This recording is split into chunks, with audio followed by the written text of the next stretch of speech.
Hello and welcome to this week's edition of Econoday Unplugged. It's Tuesday, the 16th of June 2020. Appropriately enough, given the huge challenge currently facing global economic policy, 85 years to the day that President Franklin D. Roosevelt's New Deal legislation passed through the US House of Representatives. Mark Pender is stateside, and I'm Jeremy Hawkins here in London. Late last week, investor optimism just temporarily gave way to renewed caution as COVID-19 cases jumped in China and the US, and both the Fed chairman and OECD General Secretary offered timely reminders that we're still in the midst of the worst global recession in almost 100 years.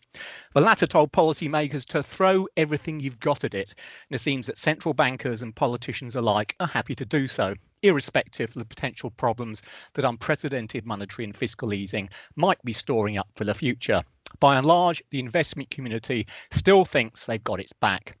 This week we have central bank announcements out of Japan, the UK and Switzerland. But before we get onto those, let's have a quick look at one of the most active central banks, the Fed, and see what they decided to do at last week's FOMC meeting. Mr. Pender, what is going on? Well, it's all tools out of the toolbox, and it's like you say, throwing everything that they have added, except for negative rates. That is something that the Federal Reserve has ruled out. And did they repeat that or reiterate it, or whatever, at last week's meeting? Yes, and so that's out, and but unlimited QE is in store. They just put up their corporate bond direct buying in the secondary market. Yesterday, they launched that. Main Street's being launched. That's for the mid-sized companies who can't draw from the capital markets. And so it's everything that they can pretty much possibly do, and there may be more in store. Though, the question is whether we get a V-shaped recovery or not. Jerome Powell's speaking right now as we speak on Washington, and he is pointing to some indications of stability, and the reference is to retail sales, which we got today for May, which were just extraordinarily strong, fully reversing the decline in April. This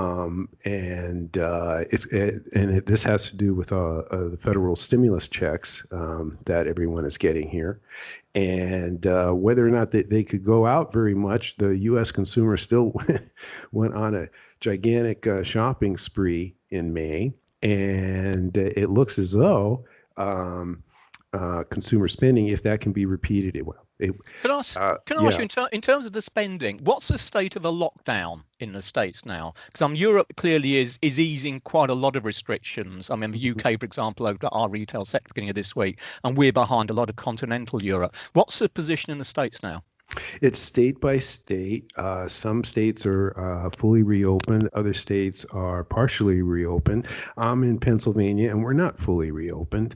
But it's an ongoing. It's up to the individual governors, and depending on the local infection rates. And those infection rates are ultimately what will, as you mentioned at the top, or will ultimately be determining where the economy will be going. And it's not completely clear that we are, have stabilized at lower levels. It's state by state. Some states are far higher, are seeing new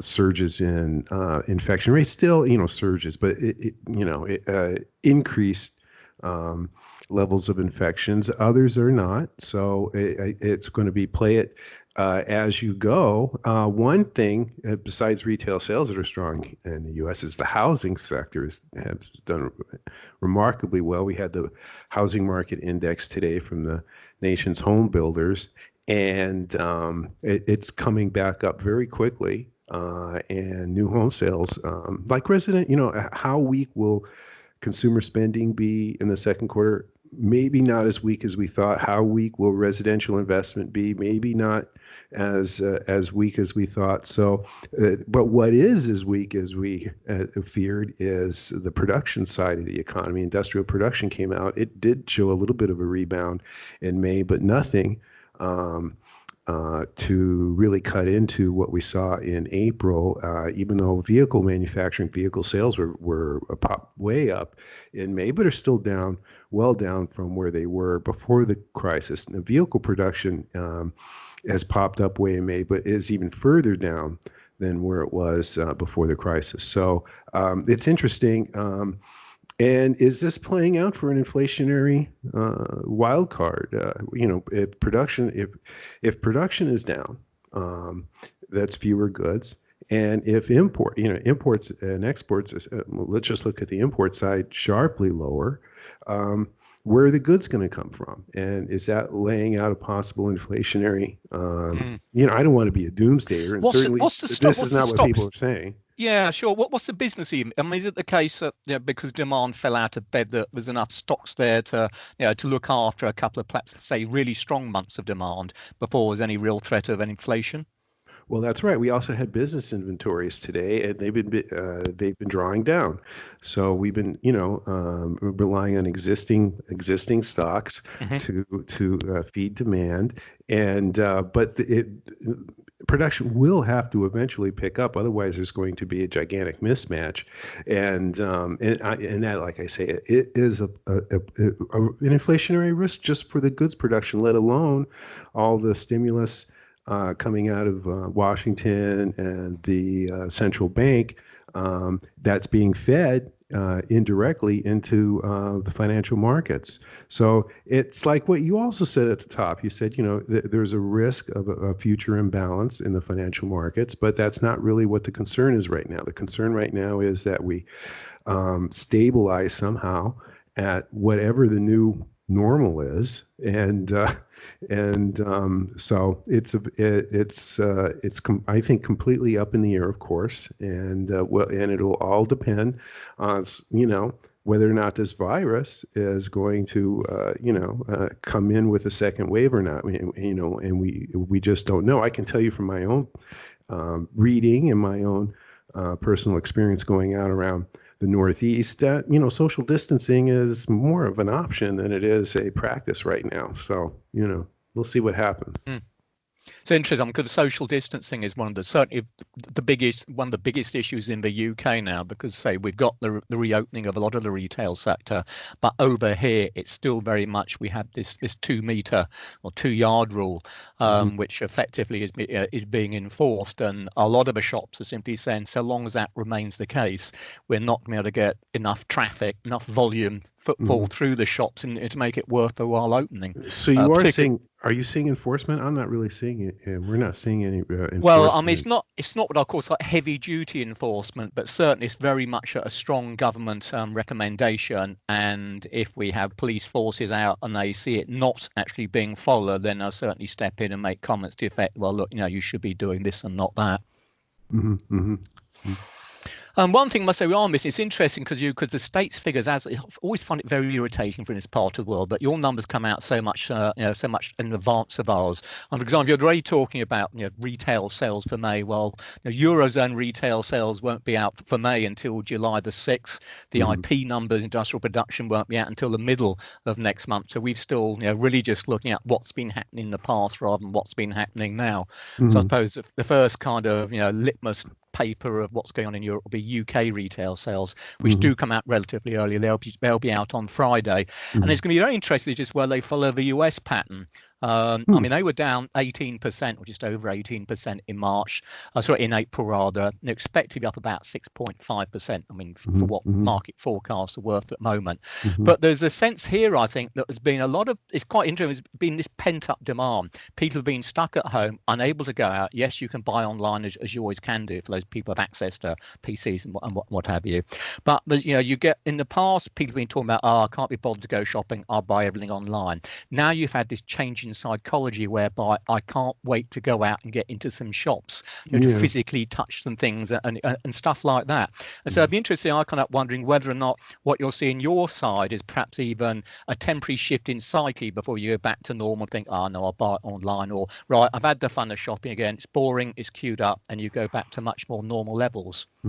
Well, we've been seeing, when you drive around, you see these large, and been in one or two of them, large lines at the drive-throughs, and McDonald's and Wendy's and things like Hmm. that. Just snaking, and they had been open. So I guess, but people had been at home, and now that they're going out, and the restaurants, they're putting, every tables out on the street. So there's been a change going on in how we conduct ourselves, and that has to go. I want to get back to production because production has to get going again.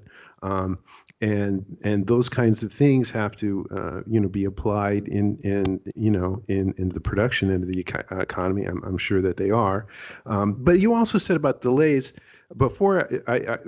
There's something I want to mention on that, but also the infection rates to the medical information I read, that we're also, these are kind of delayed numbers when you look at the latest infection rates. This actually might be a week or two or even more Hmm. by the time that someone will admit themselves into the hospital and then get into the John Hopkins database. So it's kind of a delayed thing, but on that score, now not all the European data is behind. You had monthly UK GDP, which was a shock to the downside. Can you go into that? Yeah, so it only refers to April, so we're going back a little bit now. But yes, it was a horrendous number. So I mean, I suppose this was the first full month, obviously, of a lockdown in the UK.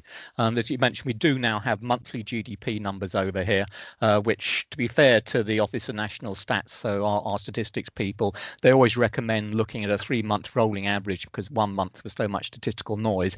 But that said, month on month, April gross domestic product in the UK was down 20.4%, which I mean is a massive hit.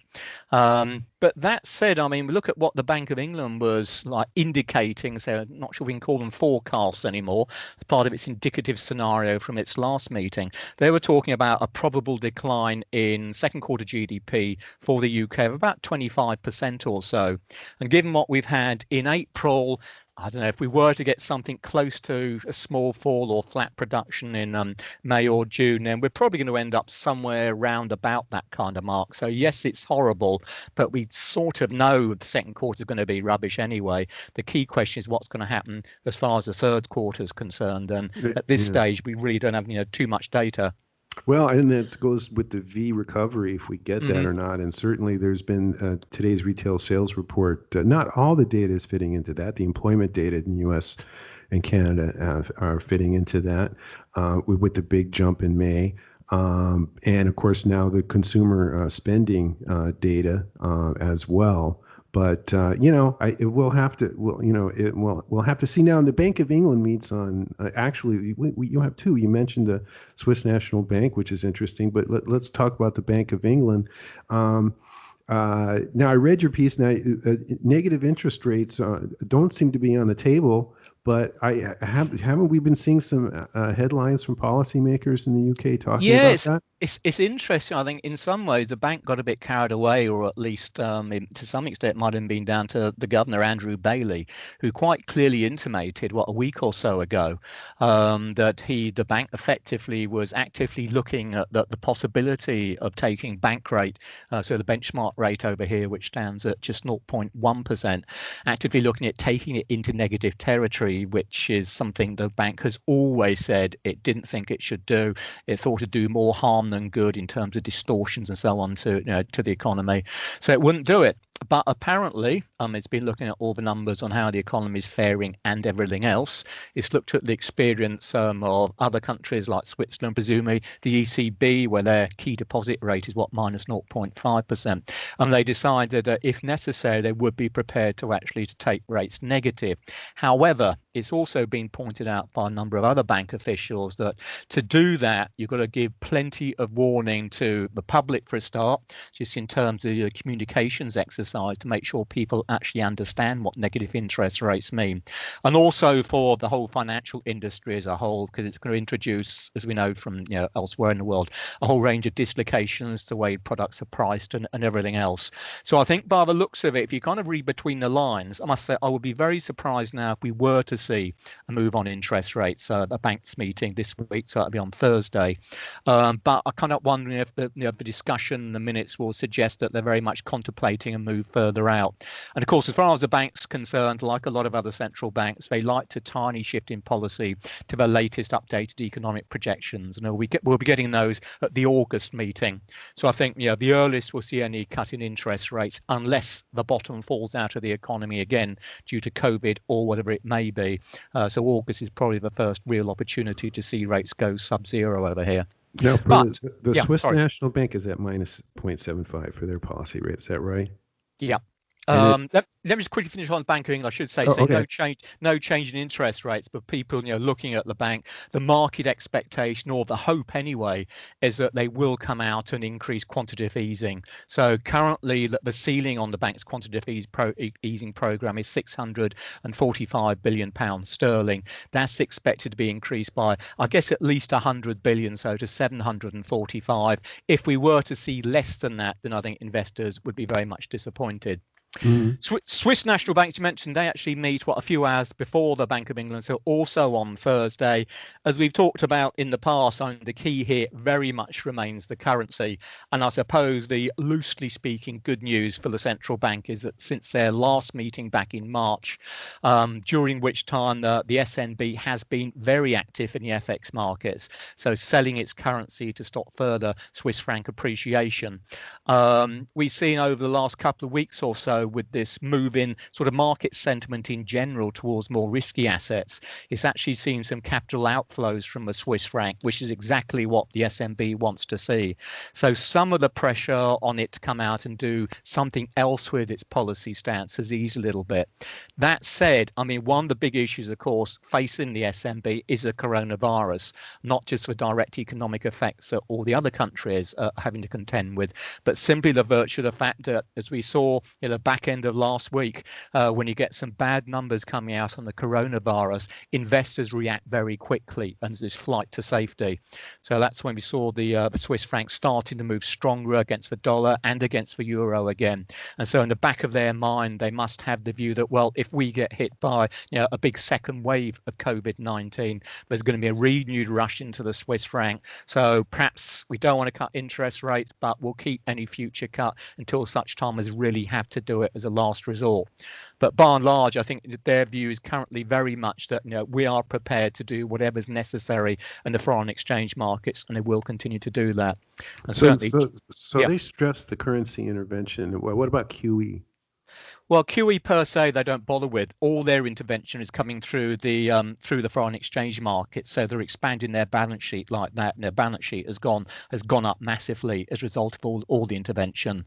And it's certainly the case as of what sort of late April, early May time, when the Swiss franc was very strong, we saw extremely aggressive intervention from the central bank, which you can say appears to have put a floor under it in terms of euro Swiss franc anyway. And as we speak currently, the euro is worth about 1.07 Swiss francs, and that compares with a strong point for the Swiss franc of 1.05. So this is Swiss francs per euro, of course, but it's still far too strong. So you can bet your bottom dollar, franc, whatever currency you want come Thursday, that the SNB will be towing the line that it's still overvalued and they want it weaker.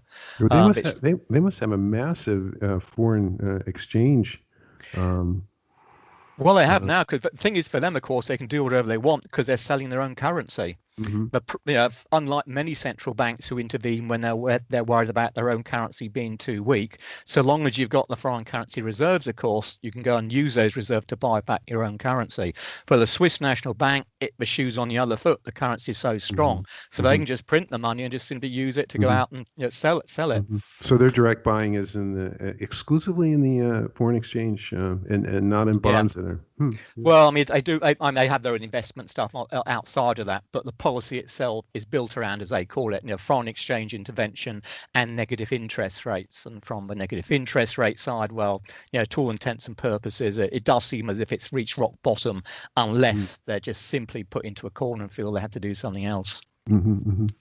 What else should we mention? I suppose from my side, a quick update on Brexit. There's not too much to say there, but last week we had a very disappointing meeting between policymakers, where these comments coming out from the various policymakers about Brexit, and the pound was very much under pressure because markets were getting genuinely concerned about the real possibility, if not probability, of a no-deal Brexit, so no trade deal between the UK and the European Union once the transition period finishes at the end of this year. As a result, though, of a video call between Johnson and the EU Commission President von der Leyen yesterday, there's been a lot of, really, I suppose, quite optimistic noises coming out of that. It may just be politicking, because at the end of the day, both sides want a deal, but they're talking about promising an acceleration to the existing talks, a drive to try and make sure they do get a deal before the end of the year. And Johnson apparently was even reported as setting some kind of end of July deadline to achieve the deal itself. Now, it remains to be seen whether or not that can happen. I expect it's far too optimistic, but it has given the pound a bit of a lift.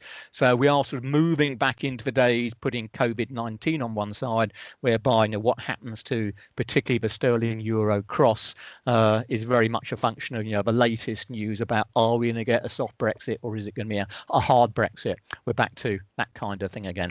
I think I have an understanding of the UK's position.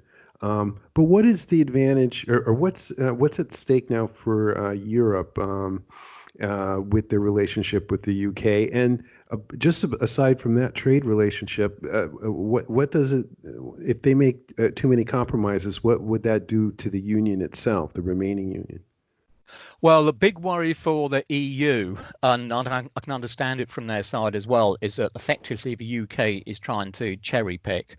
So having been part of the EU, we had access to the single market. So the free movement of trading goods, of services, and of people, capital as well. So effectively a free market. Everyone operated on what they call a level playing field, because we all had the same rules. Now, the UK has left the European Union. It's essentially trading by the same rules at the moment during this temporary transition period. But once we get beyond December, the concern for the EU is that effectively it thinks the UK is going to want all the good stuff out of the EU. So in other words, tariff-free, quota-free trade with the EU without giving effectively anything back in return. So the worry for the EU is that, from the starting point, is that it'll end up with a country outside of the European Union, which has all the benefits of being within the European Union. And also, of course, if you take that and the next step further, you could look at a country like Italy, which at the moment feels extremely hard done by due to the way the COVID-19 has hit the Italian population and the economy, without getting what it feels, the help it should be getting from the rest of the European Union. If it were to see the UK thriving outside the EU with a trade deal which is almost as good as being part of the EU in terms of free trade and so on, then perhaps a country like Italy might opt to come out. And if Italy would come out the Eurozone, then that really would start setting the ball rolling, or almost definitely see the Eurozone unraveling. So there's a lot of sort of politics going on here, which are going to be important for the EU economy and the UK economy. A hard Brexit would be very bad news for both sides, and they both accept that. But also, the politicking about what it means for the future of the European Union, and indeed the future of the euro currency itself. Are there any major elections, national elections, between now and the end of the year? No, not really. The big one off the top of my head, the next big one really is going to be the German one, which isn't until I think it's October of next year. But one key move which the UK does seem to be pinning its hat on is that Germany takes over presidency of the EU come the 1st of July, and Angela Merkel and co to date have tended to come into the camp which has wanted to try and get a soft Brexit, so something which by all means the UK is out of it, but they come out with a deal which is suitable for the EU and suitable for the UK. There may be some compromises from both sides, but she's tended to be someone who's gone down the kind of diplomatic route, which seeks to achieve a well-balanced negotiation. And I think the UK is hoping that with Germany taking over the presidency, it may make the discussions a little bit more easy to push through, given the importance of Germany to the bloc as a whole. But it's going to be something very much for sterling investors and for sterling markets to keep an eye on right through the summer anyway. Okay, is there anything else? I suppose we mentioned BOJ at the Bank of Japan at the intro. Well, they announced their policy statement earlier on today, and that pretty well met expectations. No change in their short-term policy interest rate, which remains at minus 0.1%. So yet another country with negative interest rates, and the long-term interest rate target that remains at around 0%. Also, much akin to every other central bank in the world at the moment, they're also indicating that they won't hesitate to take additional action if they think it's necessary. So I guess it's pretty well safe to say for any monetary authority at the moment, if there's a tendency anywhere in policy, is very much towards further easing. Okay, anything else for anything else? I saw that the European trade surplus was tiny. And was that in April? And that masked gargantuan decline, 20% declines on both sides, year-on-year decline. It was, yeah. I mean, obviously, say we're talking April data rather than May data. So we are talking about, the big lockdown period. But yes, you're right. I mean, month on month, the seasonally adjusted data, the exports were down, 24.5%. Imports were down 13%. So the unadjusted year-on-year numbers now for exports is almost down 30%. Imports down 25%. It is a reminder that there's still big issues with global trade, and it's actually quite interesting looking at the ZEW survey we had out of Germany today. Now, this is just surveying a pool of analysts, so it's not actually looking at the hard data. But one of the underlying messages coming out of this was that although analysts tend to be reasonably optimistic about recovery prospects for the German economy at home, they still remain pretty negative, if not very negative, about what's going to happen to the German export side. So whilst you look at the details of the survey sort of show that sentiment regarding the communication side, the high tech side, that's all doing pretty well.